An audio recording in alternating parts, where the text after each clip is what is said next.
అమ్మా భవానీ లోకాల నేలే ఓంకార రూపమమ్మా, తల్లి నీ మహిమల్ని చూపవమ్మా.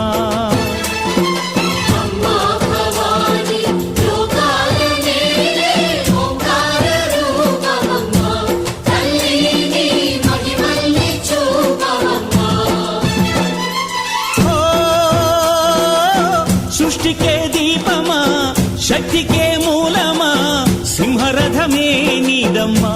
అమ్మ దుర్గమ్మ భక్తులను దీవించుమా.